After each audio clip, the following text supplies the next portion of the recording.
I wasn't going to make this video. I'm literally closing tabs, trying to get my brain off finance for 5 minutes. And then I see another post that basically says, just buy high yield and you'll be fine in retirement. And I stopped. Because this is how retirees get set up. Not always instantly.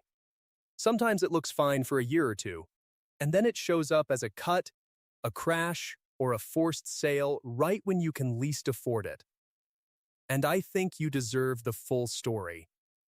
So here it is.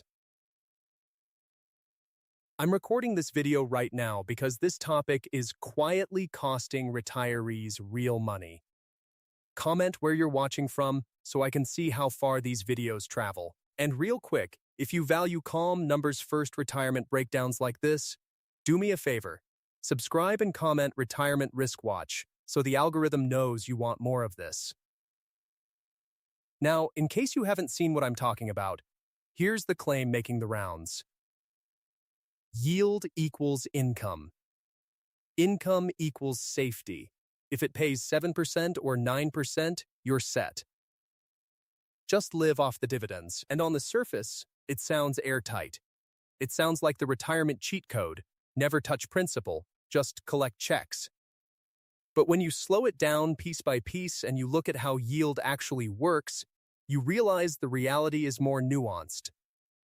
That's clean. It's also incomplete. So I'm going to break down 3 things. First, what yield is and what it is not. Second, the 3 ways high yield breaks retirees without warning. And third, a simple framework to build a retirement paycheck that doesn't depend on one fragile income story. So, let's start with what we can verify in plain English.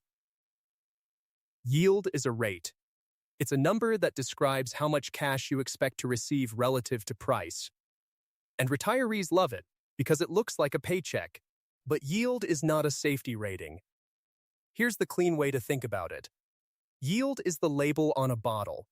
Safety is what's inside the bottle. And in retirement, you don't get to judge by the label. Because the label can be high yield for a reason. That reason might be risk. Now, why do retirees chase yield? Because mentally it feels like I'm not selling anything. It feels like I'm living off income. And that feels morally safer than selling shares. But this is where the story gets weak. Let me be blunt. Money is money. Whether it arrives as dividends, interest, or you sell a small slice of shares, your household cash flow is your household cash flow. The key question isn't, did it come from yield? The key question is it sustainable after taxes, inflation, and market stress? Here's a question for you. Do you personally feel better living off dividends/interest than selling shares, even if the math is the same? Comment yes or no, no judgment. I just want you to notice the psychology, because psychology is what gets retirees into trouble. Okay, now here's where it gets interesting. High yield can hurt retirees in 3 major ways. Problem 1, yield can get cut. Dividends can be reduced. Distributions can be reduced. And it often happens when the economy is weak, exactly when retirees want stability. So if your whole plan is I live off the yield, a cut isn't just annoying, it's a pay cut. And you can't always go back to work to fill it. Problem 2. High yield can hide price risk. A lot of people act like yield is free money. It's not. Sometimes that yield is there because the price dropped. Sometimes that yield is there because the market doesn't trust the future. So you might be collecting a big check while your principal is quietly bleeding out. And eventually you notice that you're earning 8%, but your account is down way more than that. That's not income. That's a slow-motion liquidation. Problem 3. Yield chasing concentrates risk. Retirees will pile into one sector, one product type, one strategy, because it pays monthly or pays high. And what they're really doing is building a retirement paycheck machine with one engine. If that engine fails, the whole machine stops.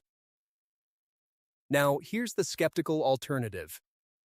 Someone will say, but I've lived off dividends for years, and it's been great. Totally plausible. It can work. Here's how it can fail. If you haven't lived through a dividend cut cycle, or if your strategy depends on a narrow set of companies/funds, or if you're ignoring inflation and taxes, your plan might look stable until the exact year it matters most. So what does this actually mean for you? It means your retirement income plan should be built like a stool with multiple legs, not like a one-leg chair. Because one-leg chairs eventually do what one-leg chairs do. Here's the clean way to think about the legs. Leg 1. Guaranteed-ish income, security. Pension, maybe an annuity if it fits. Leg 2. Bond T-bill style stability income, done in a way you understand. Leg 3. Growth engine, or diversified growth assets, so inflation doesn't quietly eat your future. Leg 4. Flexibility, runway plus spending thermostat, so you're not forced to sell in a storm. When you do that, yield becomes a component, not a religion. Now, here's a simple action plan. No drama. Step 1. Write down your baseline monthly spending number. Essentials first, not your dream life.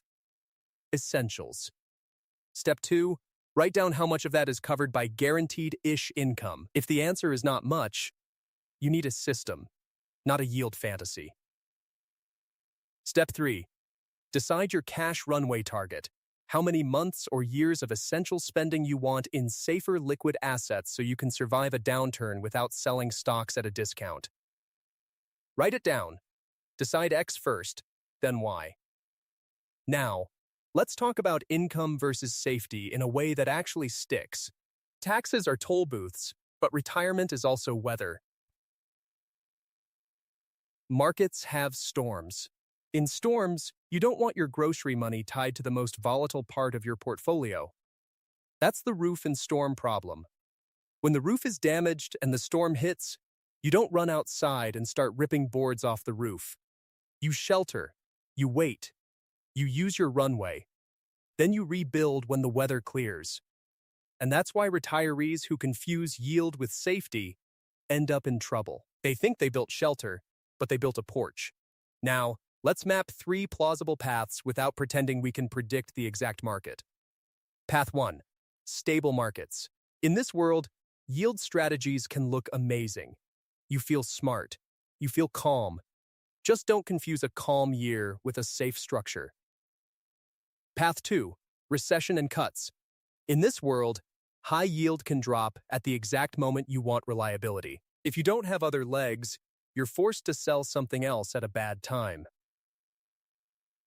Optional Path 3. Inflation stays stubborn. In this world, the income that looked fine becomes smaller in real purchasing power each year. If you don't have a growth engine, you're slowly shrinking your lifestyle. I'm not predicting it. I'm saying it's within the set of things life can do. Now here's the uncomfortable truth. A lot of retirees chase yield because they want certainty. But high yield is not certainty. Certainty comes from structure, runway, diversification, and rules that adapt. Here are the rules I use, and you can steal them. 1. Decide your maximum withdrawal guardrail first. Write it down. If you're losing sleep, you're pulling too hard, or you're invested too aggressive. 2. When markets run hard and you're up a lot, refill your cash runway. Not forever, just enough to buy you time. 3. Don't confuse income with safety. A high yield is not a safety guarantee. 4. The best time to make a retirement decision isn't when you're scared or hyped. It's when you can still breathe and do the math. So here's what we covered. Yield is a rate, not a safety badge. High yield breaks retirees through cuts, hidden price risk, and concentration. A retirement paycheck is a system, multiple legs, runway, and rules. Not one big yield bet. Now, here are my questions for you. First, Are you currently building retirement income mostly from dividends, bonds, or a mix? Comment dividends, bonds, or mix. Second, would you rather have a smaller but more reliable paycheck or a bigger paycheck that can swing? Comment reliable or bigger. If you got value out of this, subscribe and comment Retirement Risk Watch so I know you want to follow up when the next update hits. And if this helped you, share it with someone who's trying to retire without making expensive mistakes. All right, take care of yourself, stay sharp, and I'll talk to you soon. And just so we're crystal clear, this is educational content and commentary. It's my take based on publicly discussed information and my own reasoning. And it's not personal financial advice. I'm not your advisor. I don't know your goals or your risk tolerance, and I could be wrong. Do your own homework. Consider your situation. And if you need personal advice, get it from a qualified professional who knows your situation.